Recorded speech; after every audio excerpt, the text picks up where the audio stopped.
David Mabuza, now the former Deputy President of South Africa, has been described as one of the more enigmatic political figures of our time. Let's talk a little bit about his political contributions. For that, we're joined now by political analyst and governance expert, Mr. Sandile Swana. Mr. Swana, good morning to you. Thank you so much for giving us your time. Yes, thank you so much, Naledi. Now, an absolute pleasure having you with us. Yesterday, the news arrives that the Deputy President has handed in his resignation. Did you see this coming? Yes, it had already come, and it was Cyril Ramaphosa who said that he would signal later on when this resignation would be accepted. So it would appear then that Cyril Ramaphosa signaled to David Mabuza that is now ready to receive the resignation. I want to talk a little bit about what you make of the now former Deputy President's political career. I mean, we just played that package that certainly talks about his ascent to the second highest seat in the country. We saw someone who made quite a leap from being chairperson in the province in Mpumalanga to Deputy President of the governing party in one full sweep, and then Deputy President. I mean, some of the highlights for you that stand out where his political career is concerned, and also talk to us about the quality of leader that we had in David Mabuza, in your view. I think when you read his profile and CV, you see that very early on in the 1980s, as a young man in his 20s, he was active in the Black Consciousness Movement, ASASO, and he has been in politics for a long time.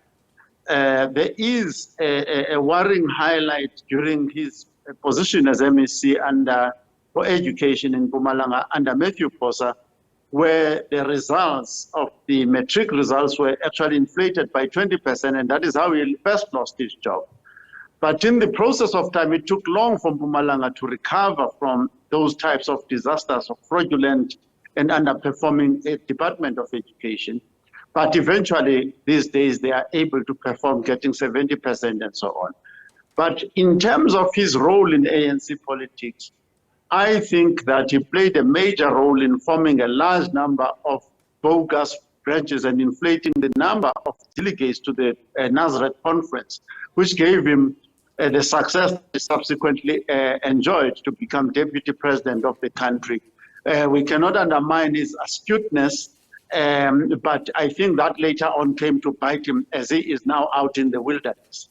So, and another thing is that the rise of the gangster state, where murder became a prominent feature of ANC politics and maybe politics in general, his name has continued to feature prominently among those politicians who would make decisions or influence matters through the process of murder, although no specific charges have been put to him in a court of law or proven. So that cloud has continued to hang around him. And as a deputy president in the presidency, there is no particular achievement that can be attributed to David Mabuza, whether it is him being able to hotspot and shoot down service delivery protests and resolve issues in service delivery, or resolve the crisis at ESCOM, or even coordinate properly between Parliament and the executive. All of those duties, including the HIV and AIDS pandemic in South Africa, we have not seen him being able to contribute to the reduction of that pandemic in any way, although he was the chairman. So those are some of the issues that he leaves behind, a very mediocre, on the one hand, track record in terms of performance, and a criminal tinge on the other hand. You talk about the work that he does as chairperson of the South African National AIDS Council. We are going to be speaking to the Treatment Action Campaign's chairperson in a few moments to actually analyze that part of his responsibilities. But do you feel, Mr. Swana, that we had a deputy president? Now I'm talking about from the moment that he had his unity campaign at that electoral conference of the African National Congress, that we had a leader here that was intentional about his rise. And I'm saying that going into the elective conference where he became the kingmaker, do you believe that he went in there with a plan to become deputy president?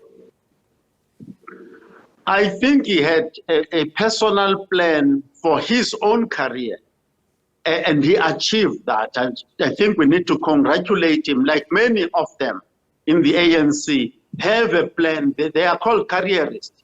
They do achieve the plan of occupying the position, but then once they've got the position, they are unable to deliver. And I will mention two things on the topic of unity. One, he wanted the ANC to be unified. From 2017 until today, the ANC is more divided. It is splitting. You have the likes of Kalnuni House forming Arity, new parties, the Zungulas of this world. All sorts of things have happened in terms of dividing the ANC, thoroughly divided.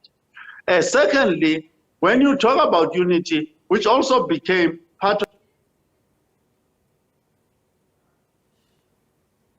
Mr. Swana, I think your microphone is off. Will you just check if your microphone is still on? Mr. Swana, are you still there? I think your mic might be off. Will you just check if it's still on for us?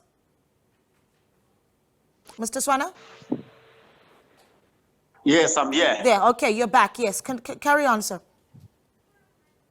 So I was saying that the nation is largely divided. One of his duties was to unite the nation.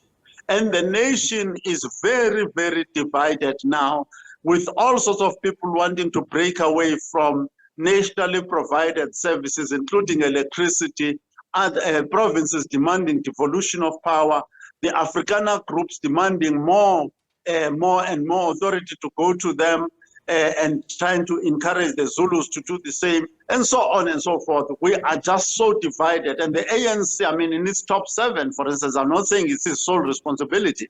We don't have a colored person there. We don't have an Indian person there. We don't have a white person there. So there's a tribalization of the ANC as well. Yeah, all right, let's leave it there, Mr. Swana. Thank you so much for giving us your time. I certainly would have liked to talk a little bit about the future of the position of the Deputy President, but we'll be watching closely what happens there at their political analyst, governance expert, Mr. Sandile Swana.